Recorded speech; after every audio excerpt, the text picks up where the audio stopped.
एक बहुत ज़रूरी बात मुझे आज आप लोगों से कहनी है। अक्सर हम लोग ये सोच में रह जाते हैं कि लोग क्या कहने वाले हैं। लोग तो बहुत कुछ कहेंगे, कहते भी हैं। जब मैं अपनी लाइफ की प्रॉब्लम्स के साथ झेल रही थी, जब मैं उनको सॉल्व करने की कोशिश कर रही थी, तो मुझे बहुत कुछ सहना पड़ा, बहुत कुछ सुनना पड़ा।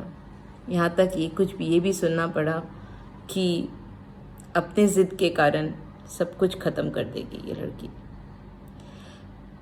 But believe me my friends, कोई ज़िद नहीं थी मेरी।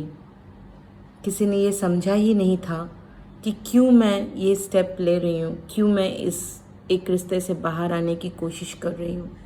उसकी क्या ज़रूरत है? ज़रूरत इसलिए थी क्योंकि जो रिश्ता मैं जी रही थी उसमें शायद कहीं कोई जान बचा ही नहीं था। सिर्फ झूठ, फरेब और मक्कारी चल रही थी और बाहर से देखने में सब कुछ बहुत सुंदर लग रहा था। मैं जो सह रही थी, जो मैंने देखा, जो मैंने जाना, वो मैं किसी के साथ शेयर नहीं कर पा रही थी। शायद वो मेरे लिए और ज़्यादा तकलीफ़ का कारण बनते जा रहा था। मैं चुप होती जा रही थी, मैं चुप थी। और मेरे इस चुप रहने का ही लोगों ने फ़ायदा उठाया, मुझे बदनाम किया, मेरे बारे में लोगों को बहुत कुछ कहा।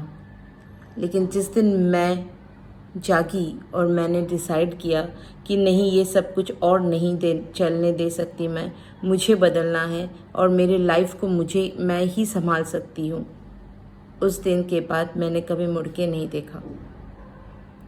तो आज मैं आप लोगों से ये कहना चाहती हूँ कि कभी चुप मत रहिए।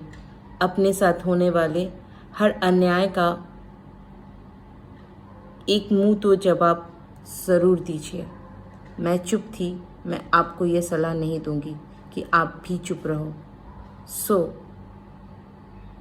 Have a fight, have a fair game and win your game. To win that game, I am with you. Never feel alone.